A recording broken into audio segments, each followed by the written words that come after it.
Just hold on. There's a stain here, I said, pausing to assess the mess. I'll clean it up. What? The words caught me off guard. I spun around, only to feel something cold splash across my face. I stumbled, falling to the ground. The moss green party dress I was wearing quickly began to absorb the liquid. What's happening? Water? And flowers? When I looked up, my sister-in-law, Susan, stood above me, her elegant dress contrasting sharply with the cruel expression on her face. She held a vase, its contents spilling onto me, dripping from its neck. A dirty sister-in-law like you can be cleaned up with this, she said, her smile twisted in delight. I am Kate, 35 years old. I balance taking care of our home with working as a caregiver. My husband and I are the same age, high school classmates who reconnected at a reunion. We started as friends, then moved on to dating and marriage. Though we don't have children, we live a fulfilling life. However, my relationship with my in-laws, particularly my younger sister-in-law Susan, has always been strained. Since the beginning of our marriage, Susan has constantly antagonized me. Don't touch anything with those hands, covered in the filth of elderly people. You're dirty. Your job is less than half as valuable as mine. And it's because you neglected your education. I've heard these words countless times since I got married. Yes, caregiving can be messy, and the pay is far from what it should be for the effort it demands. But the job brings me fulfillment, and there's immense value in the bonds I've formed with the elderly and their families. There's one memory that stands out. Before I was married, I cared for an elderly woman named Mary at the facility where I worked. Mary had advancing dementia, and though she had once been vibrant, she slowly faded. When she passed away from old age, her family came to collect her belongings. The granddaughter said something to me that I'll never forget.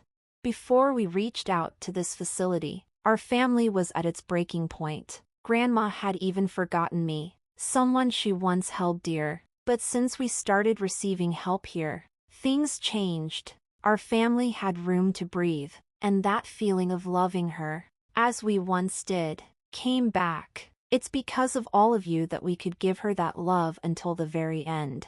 I can't thank you enough. Those words brought tears to my eyes. At the time, I'd been questioning if caregiving was the right path for me. I'd considered quitting more than once, but hearing that, I realized that my work mattered. It was a reminder that my efforts were valued, and it inspired me to keep going. Those moments are what make me proud of my profession, despite the challenges. Sadly, those challenges often came from Susan, who never understood the work I did. She would make cruel remarks, like she did just now, without any regard for my feelings. Do you even understand how rude you are? She works tirelessly for her family, and you, someone without a family of your own, have no right to mock her. Fortunately, my husband always stood up for me, but Susan never backed down, often sulking and responding bitterly. Hey, brother, working hard is only worth it if you have children, and the thought of having someone who's touched other people's excrement cook for me makes me want to vomit. Caregiving is something everyone will have to deal with when their parents age. It's laughable that you call it a profession and take pride in it. My husband and I were both stunned by Susan's words, unable to make sense of them, especially since his parents said nothing in response. My husband believed they must have agreed with her, likely because Susan had always been the more accomplished one. While we only graduated from high school, Susan excelled academically and was always the family's shining star. After graduating from a prestigious university and landing a job at a multinational company, she became the family's most respected member. Her parents had always prioritized her, and now, her every word seemed to carry weight. The only person who dared speak against her was my husband, but even his opinions, coming from an ordinary university and a mid-level company, often fell on deaf ears. Visiting my in-laws had never been a comfortable experience for either of us, but we decided to keep our visits minimal, only going a few times a year to maintain some semblance of civility. Despite the tension with my in-laws, my husband and I shared a strong bond. He treated me with love and care, and I loved him just the same. To me, he was the ideal partner. Then, out of the blue, we received surprising news. Susan was getting married. She was eager to wear a wedding dress before turning 30, and it seemed like the wedding was going to be soon. According to her parents, her future husband was a remarkable young man working at the city hall. His family was well established, with both parents being civil servants who owned a home in New York. He had an older brother who was already married, and his qualifications as a potential spouse seemed flawless: secure job, a home in New York, and a promising future. His life seemed perfect, and I was impressed by his impressive background. Though the news caught us off guard, we decided to wholeheartedly support them. Before long, the day of the wedding arrived. The weather was beautifully clear, perfect for such an event. It had been a long time since we had attended a wedding, and this one was being held at a luxurious hotel. I took extra care with my makeup and wore a moss green dress, wanting to look my best as I posed for a photo with my husband. How do I look? Do I look beautiful? Yes, very beautiful. His answer brought a smile to my face, and I felt a warmth of happiness spread through me. This would also be the first time I met Susan's fiancé. Although he was to be her husband, I couldn't help but feel a bit of curiosity. But today was about them, and I genuinely wanted to celebrate their happiness. At that moment, my husband's phone vibrated, and he quickly answered. Hello? Yes, I understand. What? Really? Okay, I'm on my way now. He abruptly hung up, looking alarmed. We need to hurry. The family introduction is starting soon. I glanced at the invitation again, now realizing there was no mention of an early arrival this time. I remembered Susan's mischievous smile as we rushed to the hotel. By the time we arrived, the family introductions had already finished, and the guests were mingling freely. The hall was buzzing with people. When we approached my in-laws, they didn't look pleased. My father-in-law shot us a sharp glare. How could you be late on such an important day? What were you thinking? I'm sorry for being late, but we weren't told to arrive early. My husband showed him the invitation, but my father-in-law just shook his head. There's no way she would make such a mistake. You must have missed something. My husband was speechless, and then my mother-in-law, dressed in a formal black gown, quietly added, "Someone will explain later. Make sure to greet everyone again before the reception starts so you don't embarrass her." Not wanting to cause a scene at such an important event, my husband reluctantly agreed to her suggestion. Both of us felt uneasy about the situation. Maybe we should go to the bathroom first, he suggested. That sounds like a good idea, I agreed. Our hair was messy from rushing, and we decided to take a moment to reset. After we freshened up in the bathroom, we headed back toward the reception. As we turned the corner, I caught sight of Susan in her wedding dress. "Susan!" I called out, eager to congratulate her, but, in that moment, I couldn't shake the feeling that something wasn't quite right. It was hard to fully enjoy the ceremony under the circumstances.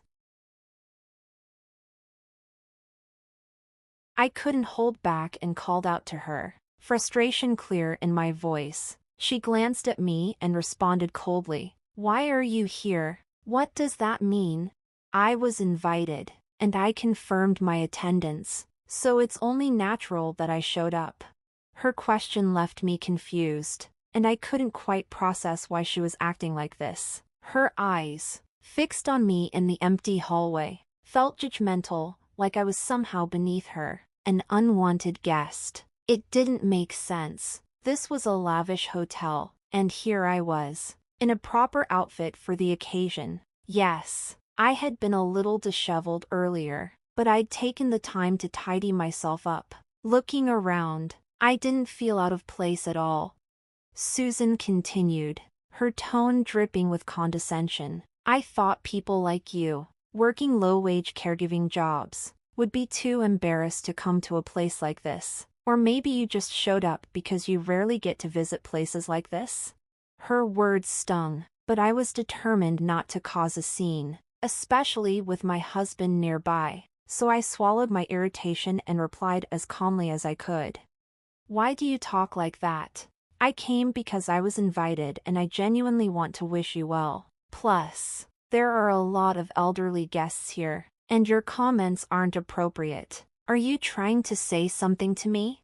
Despite my composed response, Susan's expression twisted into a frown. You married an average man, have no children, and are content with a low-paying, dirty job, and now you're lecturing me? How laughable. It was rich coming from her, someone who mocked others for their lives. I felt a surge of anger, ready to fire back at her, but just as I was about to speak, my husband called out from behind me. I snapped back to reality. Susan sneered as she turned away. Today is my day. Please, don't make trouble, she said coldly, before walking off with the staff. My husband quickly reached my side, concern in his eyes. Are you okay? What happened? It's nothing, don't worry, it's always like this, I said, trying to brush it off, though my voice betrayed me with a slight tremor. My husband, sensing my distress, wrapped me in a silent hug. Honestly, I had lost all interest in the wedding, but making a scene would only inconvenience others, especially Susan, so I held my tongue, deciding to endure it and quietly stay by my husband's side. I couldn't muster any joy for the event, just bowed my head and waited for it to be over.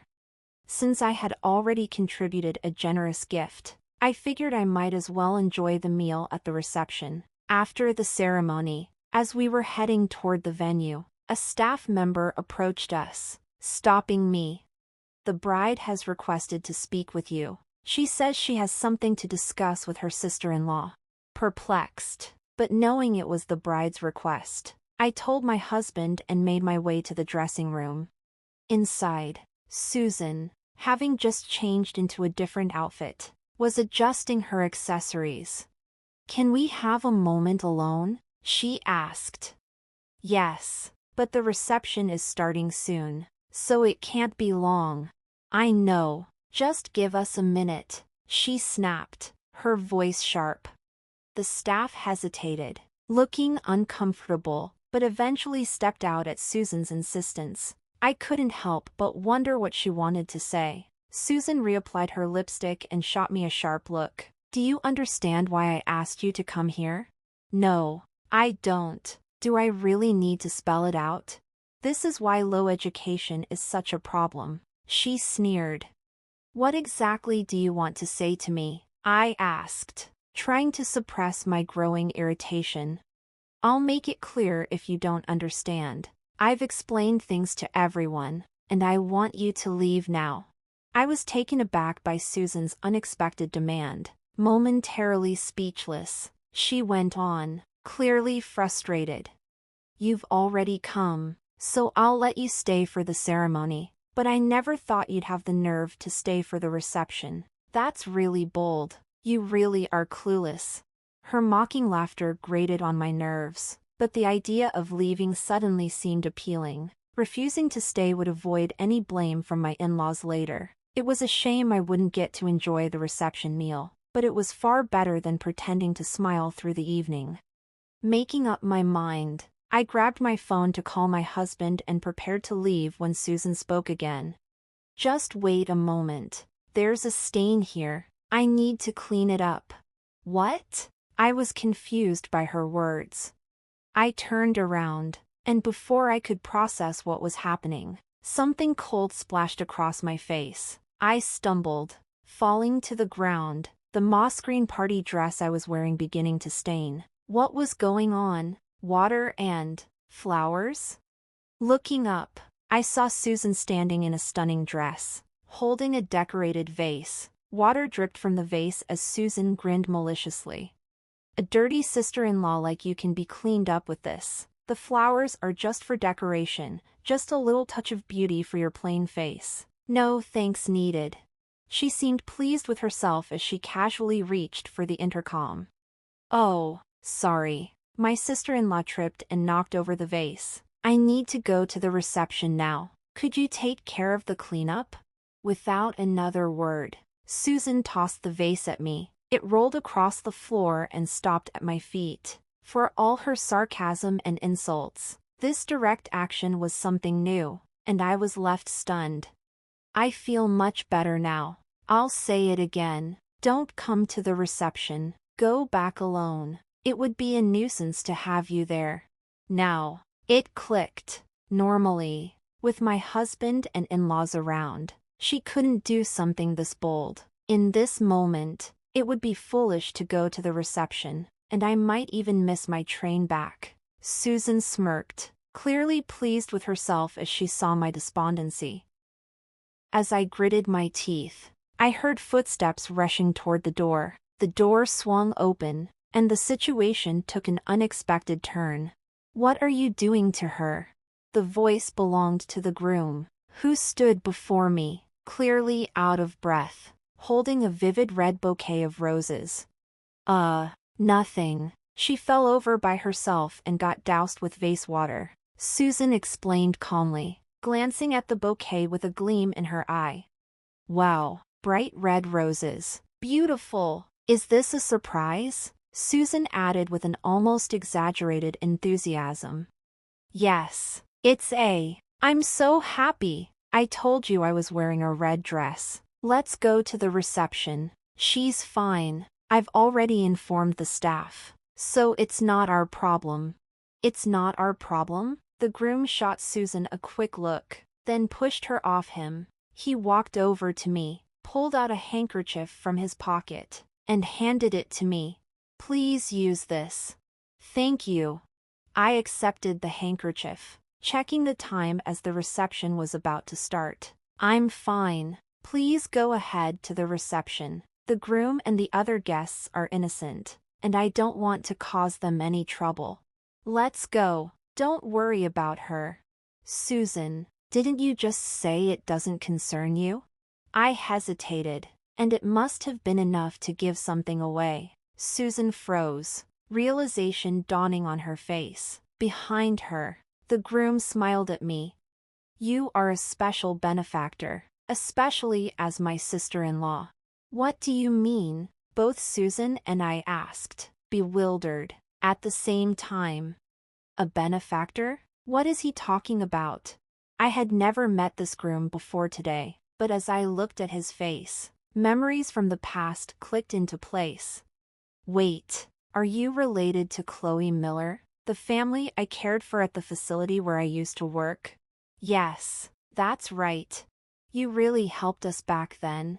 It finally clicked. He was from the Miller family, Chloe Miller, who had once told me, as her caregiver, I'm so glad I met you. It turned out that my fiancé's sister-in-law was the one who had helped their family back then. At that moment, I only knew her by her last name, and all I had heard was that she had a brother who was married. Wait, you two know each other? And what do you mean by benefactor? Isn't your grandmother long gone? Susan looked utterly confused, struggling to piece everything together. That's correct. Just before our grandmother passed away, your sister-in-law was the one who took care of her in our family's stead. Susan averted her eyes, clearly thrown off by this unexpected connection. After a few moments of silence, she forced a smile and quickly turned to the groom. Oh, I see. Anyway, let's get to the reception. Everyone's waiting. But what about her? The groom asked, his voice laced with concern. Leave her to the staff. She's so careless, came to celebrate and ended up tripping and getting drenched. I could hardly believe how easily Susan lied, as I dried myself off with a towel handed to me by the staff. The groom looked at Susan in disbelief. I didn't realize you were like this, he said, his tone laced with disappointment. What? Susan looked confused, but the groom ignored her and picked up a hardcover book that was resting on the windowsill. It looked like a regular book, but when he opened it, a hidden camera was revealed. "What's that? Were you secretly filming?" Susan asked, now visibly unsettled. "I apologize for the camera being on," the groom said, his voice steady. "We had to rush the wedding, so there wasn't time for a proper proposal. I had planned a surprise proposal during the reception."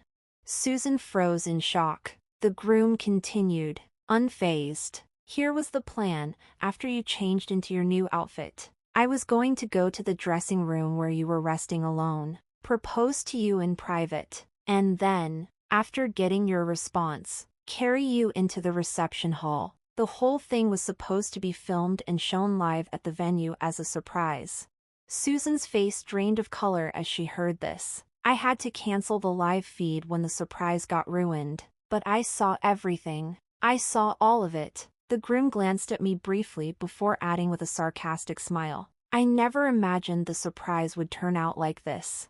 Susan stood still, shaking, her face a mix of anger and panic. "You've been making excuses to keep me from meeting your brother and sister-in-law, but now it's clear why. AC, mic credentials, appearances, those are everything. You said, that's what you really think, right? Beautiful people deserve to be valued." "You've misunderstood," the groom replied coldly. "What I said was that anyone who works hard, whether it's in their studies, appearance, or anything else, deserves recognition. It doesn't mean they should look down on others." Susan had no words to counter this. Ignoring the bouquet of roses that had fallen to the floor, the groom spoke again, his voice calm. "I can't cancel the reception, but we'll discuss what happens next later." As the groom left, Susan collapsed to her knees, overwhelmed. She then turned a searing glare toward me. "This is the worst. You've ruined the wedding with your low education and plain looks. I'm going to sue you." Despite Susan's outburst, I remained surprisingly calm. "Even if you say you'll sue, the outcome would likely be unfavorable for you. But if you're willing to go down that path, I won't stop you." "What are you talking about?" Susan sputtered. "It's the truth. You're the one who threw the water and lied about everything. All of it is on video. You ruined the ceremony with your actions." Susan hadn't expected me to fight back so strongly. She stood there, speechless, her face twisted with rage. "Shut up. I hate you. Just disappear," she screamed, her fury boiling over. In her rage, she grabbed the fallen bouquet and hurled it at me with all her might. As I closed the door behind me, the sound of the bouquet scattering on the floor echoed through the room, mingling with Susan's angry screams that reverberated throughout the venue. Shortly after, my husband and in-laws rushed in, responding to the staff's call. When my husband saw me drenched, he immediately rushed to check on me, concern written all over his face. Meanwhile, my parents-in-law only gave me a brief glance, their anxiety and confusion about their daughter's outburst clearly visible.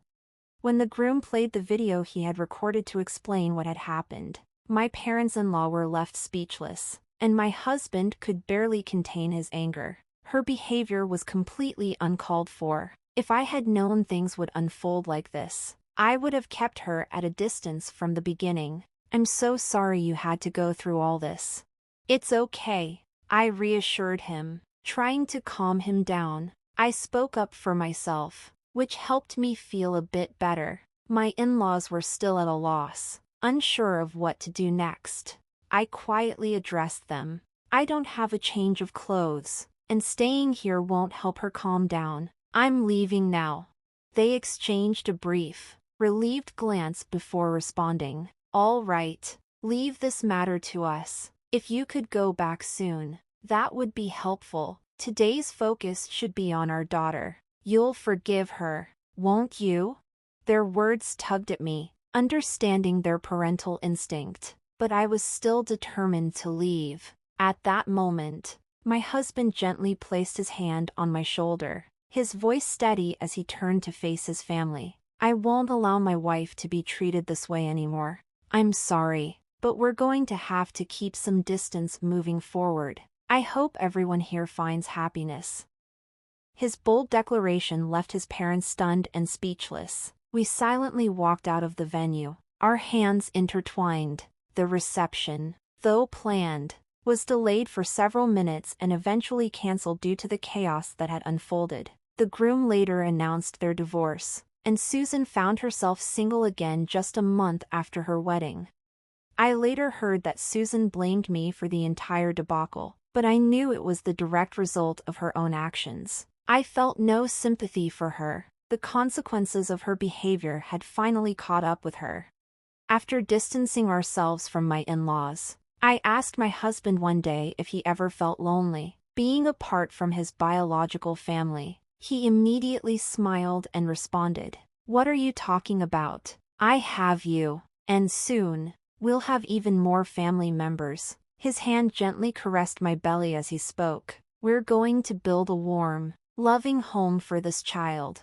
His gaze softened as he looked at me, at the new life growing inside me, his expression glowing with warmth, like sunlight breaking through clouds. In that moment, I felt an overwhelming sense of peace and hope for the future, fully committed to the new life we were building together.